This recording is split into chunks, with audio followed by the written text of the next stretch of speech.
Merci d'abord, merci d'être là. Merci d'avoir répondu présent à notre invitation. L'objectif, c'était, vous vous en doutez, après avoir fait les marchés, après avoir fait les gares, après avoir fait du porte-à-porte, après avoir usé les semelles de nos chaussures, il nous semblait important. On a eu l'occasion, il y a quelques semaines de cela, on a eu l'occasion de vous présenter l'équipe des 8 candidats qui couvrent l'arrondissement de Soignies dans le cadre des élections régionales de ce 25 mai. Il était, me semble-t-il, intéressant de faire un peu le point, non plus sur ceux qui portent le message, mais bien sur le message que nous avons porté, sur les échos qui nous sont revenus. Et je me suis dit aussi qu'il était intéressant qu'au message de la région, qu'on puisse y annexer le message de l'Europe, puisque vous savez qu'aujourd'hui, nous ne pouvons pas parler emploi si on se limite à la région. On doit aussi en parler au niveau de l'Europe. On ne peut pas parler d'agriculture si on ne parle que de la région. On doit aussi parler au niveau de l'Europe. On ne peut pas parler de travail en se limitant exclusivement à la région, parce qu'on doit aussi parler au niveau de l'Europe. Tout est dans tout, et donc je me ferai plaisir de passer la parole à notre représentant énuyé sur la liste européenne, Maxime D, représentant énuyé, mais aussi représentant de notre arrondissement, de Braine-le-Comte, et donc on aura l'occasion de compléter le message par la suite. Vous savez qu'au MR, on n'est pas individualiste, comme je l'ai lu dans une presse, très bonne presse d'ailleurs. On a le sens de l'équipe, et donc je ne vais pas mobiliser la parole pendant toute cette conférence, mais chacun, puisque vous savez qu'entre nous il y a une certaine complémentarité de par les horizons professionnels des uns et des autres, chacun aura l'opportunité de s'exprimer sur un sujet ou sur un autre, et puis nous aurons l'opportunité de répondre, et bien évidemment, à vos questions. Au-delà des candidats qui prendront la parole, vous voyez que vous n'avez pas vu, en tout cas sur les différents supports, Fabien Palmans, qui est un expert dans les domaines très variés que sont les PME indépendants, économie, emploi, qui est aussi adjoint à Ecosyn, nous dira aussi un petit mot donnera en tout cas notre aperçu de notre bilan, plutôt au niveau fédéral. Alors moi je commencerai par d'abord tirer quelques lignes de bilan de ce qu'on peut retenir du gouvernement Olivier. Alors ce qui est encore plus terrible, c'est que non pas de cette législature, mais ça fait quand même depuis 2 législatures, et donc on a espéré que durant la deuxième, ils allaient rectifier le tir. Malheureusement, on doit quand même se rendre compte que le bilan est quand même maigre, pour ne pas dire assez catastrophique. Concernant le PIB par habitant, vous devez savoir que la moyenne européenne étant de 200, en Wallonie, on se situe à 88, alors que dans le Hainaut, on se situe à 78. Le nombre de demandeurs d'emploi n'a fait qu'augmenter. Le taux de chômage, il reste fort important. 12,5 en Wallonie, 5,5 en Flandre. L'enseignement reste véritablement à la traîne, et ce sont les enquêtes PISA qui le disent. Vous savez que dans l'enseignement sur l'année 2012-2013, le taux d'absentéisme a augmenté de 11%.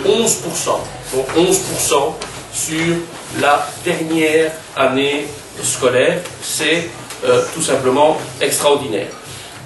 La disparité, malgré le décret inscription, est toujours présente dans l'enseignement. Vous savez notre avis sur le sujet, ça nous pose évidemment problème.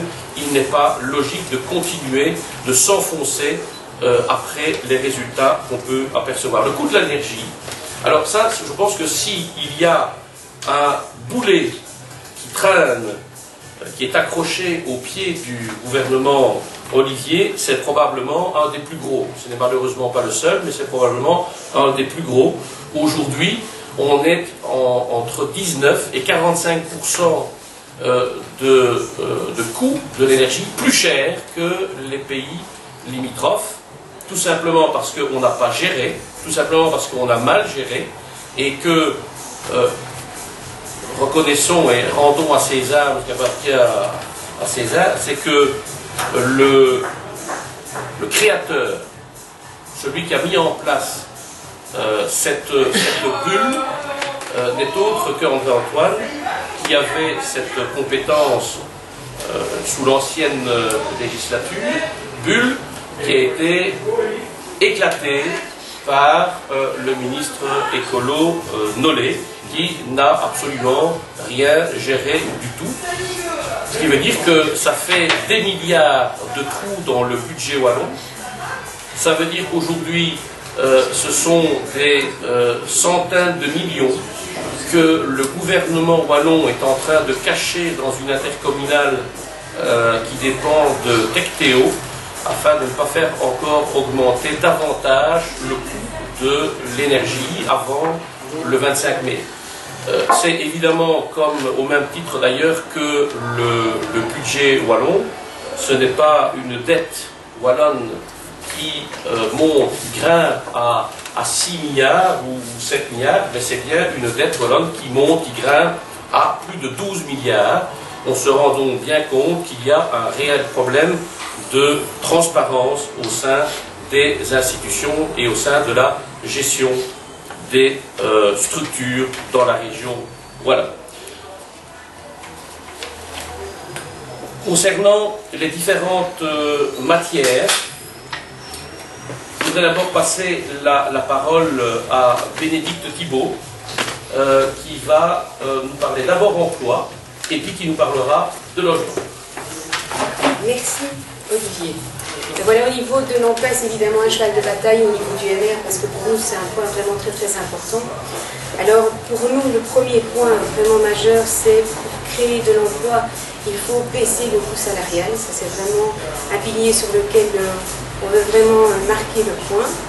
Nous pensons aussi qu'il n'est pas acceptable, quand il y a des jeunes qui sortent de l'école, de devoir attendre 9 mois avant de pouvoir bénéficier d'un plan d'embauche et de pouvoir être engagés dans les entreprises. Ça freine vraiment le fait que les jeunes puissent trouver un emploi directement. Donc il faudra changer le système d'aide à l'emploi, d'aide à l'embauche que l'on propose, tant pour les entreprises, parce qu'une entreprise qui engage une personne, la forme, fait en sorte qu'elle devienne performante et compétitive dans son entreprise, au moment où elle atteint vraiment ce seuil, et souvent les aides sont terminées. Donc en fait la personne, on doit recommencer tout à zéro, la personne se retrouve au chômage, n'a plus le droit d'avoir un plan quelconque et reste malheureusement souvent demandeuse d'emploi à plus long terme.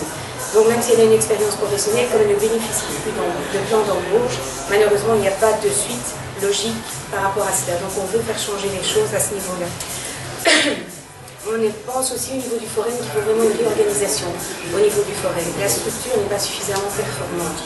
Aujourd'hui, il n'est pas acceptable pour nous qu'une personne qui se présente pour essayer de trouver un emploi doive attendre d'abord un certain temps, ne soit pas prise en charge immédiatement et que c'est comme un genre de ticket. Il faut attendre, elle est la 15e personne sur une journée. Or, j'ai été moi-même dans le secteur de la réinsertion socio-professionnelle dans une première expérience professionnelle. Et je peux vous dire que voir les gens à la chaîne toutes les 5 minutes, voir une personne, c'est quelque chose qui ne peut pas être professionnel et la personne ne peut pas l'orienter correctement. Donc, c'est le fondement même au niveau du forum. La formation, c'est très bien, ils ont un bon pôle de formation qui est là. Mais par rapport à la réinsertion, il va falloir changer les choses. Le MR également souhaite à un moment donné, par rapport aux différentes ASBL ou organismes de réinsertion socio-professionnelle, d'être le plus pertinent possible, parce que ça, oui, un peu de tous les côtés, je dirais, il y en a plusieurs qui sont répartis dans les différents points, en faisant très très bien leur métier. Mais à un moment donné, il faudrait que pas se disperser, mais essayer de rassembler les forces pour faire vraiment quelque chose de conséquent et d'efficace, évidemment, pour la recherche d'emploi. Donc ça, ce sont vraiment les priorités que nous avons. Évidemment, l'emploi est lié à l'économie. Il faut quand même bien se rendre compte qu'il n'y a pas que le secteur public qui est pourvoyeur d'emploi, mais bien le privé, que ce soit l'agriculture d'ailleurs, où il y a déjà un bon nombre, ça je laisserai mes collègues en parler tout à l'heure, mais également le privé, et donc il faut une relance au niveau de l'économie. Et là c'est vraiment un volet peut-être que certains collègues développeront par la suite, mais évidemment c'est intimement lié les deux. Et nous voulons absolument à ce niveau-là faire vraiment de bonnes réformes qui porteront vers un succès réel si elles sont mises en place. Au niveau peut-être du volet du logement. Alors le logement, il faut savoir que la situation du logement n'est pas du tout brillante. Il suffit de voir qu'il reste triste 38 000 personnes qui sont en Wallonie demandeuses de logements sociaux, donc toujours en attente, que le gouvernement wallon, même s'il a mis un plan au travers de l'ancrage communal, mais il n'est pas en tout cas porteur dans notre région à nous, ici au niveau du centre, c'est pas suffisant. Qu'il y a eu 1300 logements qui ont été créés en 2003 et 2004. Et de 2011 à 2012, il y en a eu que de 2010 à 2013, il y en a eu que 1300. Ce qui veut dire que ça fait plus de 10 ans qu'on attend d'avoir une augmentation au niveau du nombre des logements sociaux et ce n'est pas encore le cas. Il faut aussi, le MR insiste beaucoup pour que les logements actuels soient aussi rénovés. On a un parc qui existe, qui se dégrade parce qu'il n'a pas été pris suffisamment en rénovation pour pouvoir faire en sorte que les logements soient vraiment habitables et dignes de cela. Nous souhaitons vraiment avoir une déduction fiscale au moins de 6% au niveau de la TVA pour tout ce qui est de la construction et de la démolition, parce que c'est important aussi, il faut encourager, nous encourageons vraiment les personnes à faire un premier achat au niveau de logement par une diminution justement de cette TVA par la construction, donc on devrait pouvoir les encourager à pouvoir construire. Nous prenons également l'échec logement parce que c'est aussi un outil intéressant au niveau des aides et des impulsions pour pouvoir acquérir un logement. Nous souhaitons également, parce que ça c'est très important, avoir le système de location-achat, c'est-à-dire à un moment donné pouvoir permettre aux personnes d'acquérir leur habitation sociale. Ça permet non seulement d'abord que les gens puissent acquérir leur propre logement, et dans un second temps, ça leur permettra très certainement de pouvoir réinvestir après dans de nouveaux logements sociaux par les fonds qu'ils pourront avoir par l'achat de ces logements. Donc je pense que c'est vraiment des bonnes formules que nous proposons. On veut nous en tout cas vraiment stopper le marketing politique et à la place on veut un discours vérité, on veut mettre en place des choses concrètes. Et hier quand j'entendais au débat de M. Diripo et M. Renders, M. Diripo dire effectivement la grande différence entre vous les maires et nous le PS, c'est la solidarité, je suis d'accord avec lui, parce qu'effectivement eux ils donnent le poisson à une personne et nous nous apprenons à pêcher. Voilà la grande différence entre les deux parties. Merci Bénédicte. Alors entre le logement, l'emploi, il y a la formation. Et donc Jean-Yves, en ce qui concerne notre vision des choses au niveau de l'enseignement et de la formation. Je ne parlerai pas d'une déclassification, ça trouve que des autres papiers sur le sujet, mais je voudrais lier la formation à cette problématique qui est la priorité chez nous, l'emploi. La formation, c'est quelque chose de tout à fait primordial par rapport à l'emploi et nous voulons, dans ce cadre-là, développer au maximum tout ce qui est formation en alternance, formation continuée, formation aussi en alternance en collaboration avec les entreprises locales.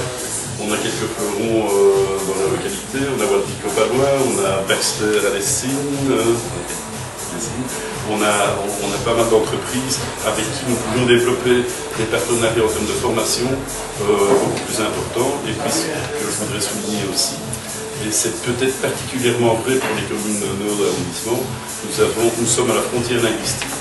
Nous sommes proches de Bruxelles et nous avons vraiment une nécessité à ce que les personnes qui arrivent sur le marché de l'emploi soient bilingues et aient une maîtrise, en tout cas au moins de la deuxième langue nationale. Et dans ce cadre-là, nous voulons vraiment soutenir et développer, comme on l'a fait en lien, on a été un peu précurseur il y a quelques années, quand j'étais chef d'enseignement, développer l'enseignement en immersion linguistique et tenter de le généraliser pour pouvoir faire de nos enfants des petits bilingues qui pourront plus facilement trouver de l'emploi sur le marché du travail. Donc ça c'était la formation, on en parlera peut-être encore par après. Au niveau mobilité, la même chose, la mobilité aussi c'est important pour l'emploi, que les travailleurs puissent se déplacer, accéder à leur emploi dans des temps raisonnables, ce qui n'est pas toujours évident, c'est quelque chose de primordial. Donc au niveau de la mobilité, eh bien, il faut maximiser l'offre et l'offre de services de transport public, les correspondances entre les TEC, le chemin de fer, la SNCB. On connaît les difficultés, par exemple, pour venir en transport en commun d'Enghien à Soigny, c'est une catastrophe. C'est quasiment impossible de pouvoir se déplacer en transport en commun. Là, il y a évidemment des éléments importants à développer à ce niveau-là. Il y a également, en termes de mobilité, la sécurisation des routes. Ça, c'est quelque chose qui est primordial également. Quand on voit l'état de nos routes, l'état dans lequel l'Olivier et la région Wallonne a laissé nos routes, avec tout l'aspect sécurité, notamment pour les deux roues, mais également pour l'ensemble des usagers. Quand on voit le nombre de morts, c'est parfois criminogène, l'état de route, le nombre de morts qu'on a déjà eu sur les chaussées de Guilan, de Hatt et d'autres voies rapides dans notre arrondissement, c'est une priorité. Ainsi que, mais toujours pour la partie la liaison de Lessines à la Witt. Lessines, évidemment bien qui se développe énormément, a besoin de cette liaison le plus rapidement possible à la Witt. Merci Jean-Yves. Peut-être un petit complément, Violaine, au niveau de la mobilité. Compléter Jean-Yves et compléter Bénédicte en faisant aussi le lien peut-être par rapport à l'emploi. Donc je travaille dans un CPS et je suis chargée du plan de cohésion sociale de la commune de Silly. Et s'il y a bien un problème pour pouvoir activer les chercheurs d'emploi plutôt, eh bien c'est la mobilité. Quand on habite dans une commune rurale telle que Silly, il est difficile d'avoir un bus à une heure appropriée qui correspondra à un horaire de train. Donc voilà la grosse difficulté. Alors évidemment des initiatives citoyennes comme des plateformes de bénévoles pour des transports de mobilité peuvent être mises en place, mais je pense que la première chose à faire, c'est d'abord mettre la pression, en tout cas négocier avec la SNCB pour qu'enfin la mobilité soit au service de l'emploi. Juste aussi peut-être parler des problèmes de parking.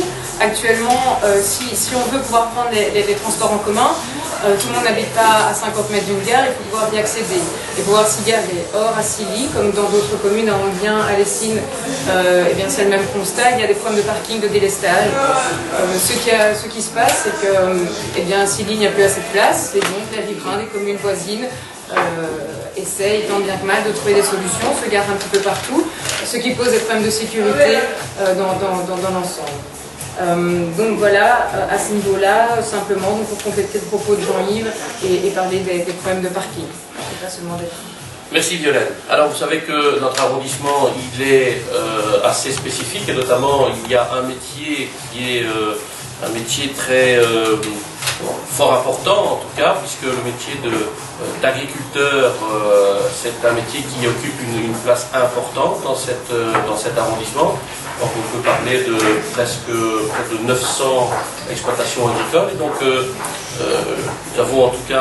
nous l'avons en tout cas mis à l'honneur au MR, puisque nous avons Marianne Créot d'une part et Damien Sauvage d'autre part.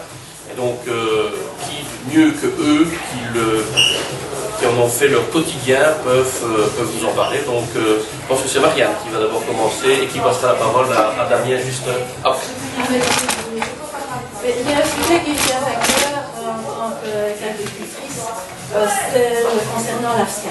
L'AFSCA, c'est l'Agence fédérale de la sécurité de la chaîne alimentaire, qui est bien sûr indispensable, car il y a un temps, on faisait un peu n'importe quoi, il n'y a rien contrôlé. Mais maintenant, tout est mis en place depuis la crise de la dioxine. Depuis la crise de la dioxine a eu lieu en 1997. Donc l'AFSCA est né en 2002. Et les contrôles indispensables, mais parfois un peu trop draconiens. Et comme les charges de l'agriculteur est assez lourdes, notamment les charges financières, les prix des engrais,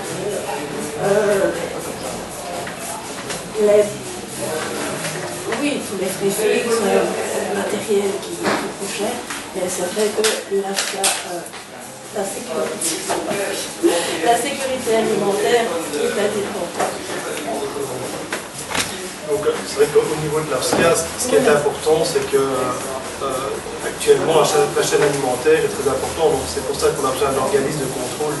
Et ce qu'on veut ici au MR, c'est que l'AFSCA nous aide à améliorer ce contrôle. Il ne faut pas que ça soit une contrainte, il faut qu'on ait une formation, qu'on ait un suivi. Et donc ce qui est important, c'est que la chaîne alimentaire, donc l'AFSCA, l'agence de la chaîne alimentaire, nous aide à améliorer au quotidien. Et c'est pourquoi c'est qu'il faut, dans chaque exploitation, on ait une aide, et comme elle par exemple, on n'a pas un ingénieur en qualité comme dans les grosses industries agroalimentaires, et c'est pour ça qu'on a besoin de ce soutien. Alors au niveau des autres atouts du monde agricole, donc il faudra lors de la prochaine législature régionale défendre tous les atouts de notre monde agricole. C'est pour ça qu'il faut soutenir les circuits courts, donc qui constituent une façon à donner un sens à la consommation et surtout à l'environnement. C'est vrai que c'est très important d'être au contact des producteurs, d'aller chez l'agriculteur du coin, venir sur le marché. C'est très important de venir sur le marché et donner une structure qui permettra d'encadrer tous ces producteurs. Par exemple, on a vu il y a quelques années, je pense déjà 2 ans, Carrefour, donc les grands supermarchés, mettent carrément des rayons à la disposition des producteurs, des petits producteurs. Et ça, c'est très important. Un agriculteur est un producteur, donc il a la production d'une part, mais l'agriculteur n'a pas le temps de commercialiser son produit. Et ça, on doit être là pour aider les agriculteurs. Alors au niveau de l'agriculture, ce qu'il faut aussi, c'est octroyer aux agriculteurs une fiscalité juste et équitable. Par exemple, en diminuant les droits de succession. C'est très important. Actuellement, les charges de succession sont énormes, donc les jeunes sont découragés de reprendre une exploitation agricole. Et en plus, quand on voit les prix des terrains agricoles qui s'envolent, voilà, il serait important d'encadrer tout ça. Alors, le dernier point, et ça c'est très important pour avoir une stabilité dans les exploitations agricoles. L'exploitation agricole, à l'heure actuelle, il y a l'exploitation familiale qui se transforme principalement maintenant en petite PME. Donc on fait du commerce on fait du commerce, achat, vente, et maintenant ce qu'on voit souvent c'est de la vente par internet, par téléphone, par SMS, par exemple tout ce qui est céréalier, contrat céréalier.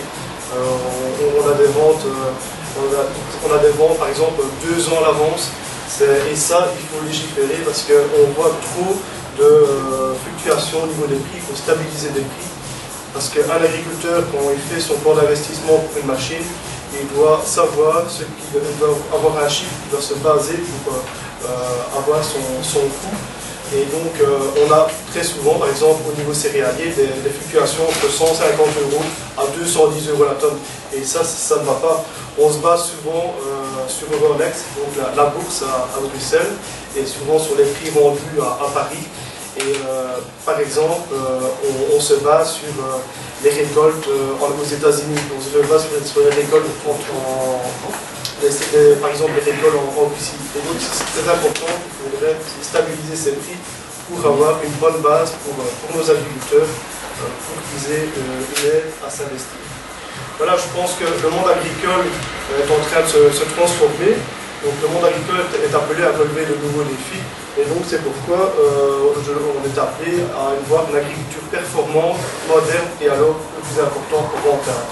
Le mot rentable est très important parce que travailler pour rien, à l'heure actuelle, personne ne fait. Merci Damien. Concernant l'AFSCA, toujours, excusez-moi. Je trouve qu'il est intéressant de trouver un équilibre entre les répressions et il est plus intéressant de donner une assistance, pardon, plutôt que d'avoir la répression et braquer, parce que parfois l'agriculteur se sent vraiment braqué par des agents qui ne sont pas toujours humains, entre guillemets, et qui sont un petit peu, qui ne comprennent pas la charge. Humaniser en tout cas le rôle de l'AFSCA, ça me semble fort important. Marc, tu souhaitais rajouter quelque chose sur le sujet? Oui, je voulais simplement ajouter quelque chose sur le sujet, mais le déborder aussi. Je crois que le tourisme est aussi un élément extrêmement important et que cette majorité sortante a manqué, je dirais, de pouvoir mettre la Wallonie dans une image que telle la Flandre a pu en tout cas le réaliser. Et quand on parle de la Flandre, on parle de Bruges, on parle de Gand, on parle évidemment de notre côte de la mer. À Bruxelles, on parle de Bruxelles capitale. Bien sûr, nous avons nos Ardennes, mais nous n'avons pas, je dirais, un lieu phare ou des lieux phares.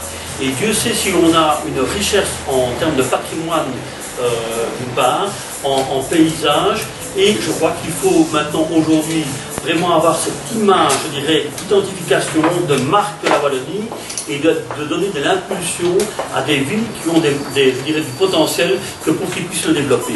Et je crois que le domaine agricole a déjà, je dirais, s'est engagé déjà dans le secteur par les gîtes ruraux. Je pense qu'on peut encore poursuivre, et c'est une diversification qui peut permettre effectivement à rendre, je dirais d'abord, l'agriculture dans sa diversification plus viable, et aussi contribuer à l'identité de la Wallonie. Ça, c'est une chose au point de vue touristique. Et puis, je terminerai par une métaphore, et de tout ce que l'on peut en tout cas dire aujourd'hui, et au niveau du MR, par rapport au 100e anniversaire que nous allons fêter de la guerre 14-18.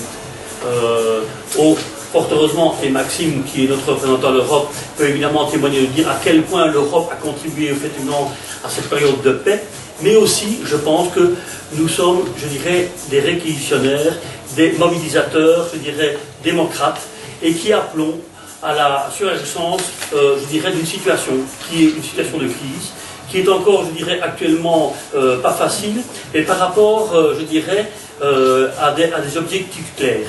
Et je crois qu'on s'adresse directement aux jeunes, on veut les mobiliser, on veut à ce qu'ils viennent nous rejoindre dans nos idées, on veut à ce que le travailleur puisse en tout cas retrouver aussi, je dirais, de la dignité, on veut faire en sorte que, et Dieu sait si on nous a décrié au niveau en tout cas de la santé publique et au niveau des pensions, c'est justement par cette mobilisation de la jeunesse, du travail, que l'on puisse en tout cas garantir justement, je dirais, nos soins de santé et aussi, je dirais, nos pensions.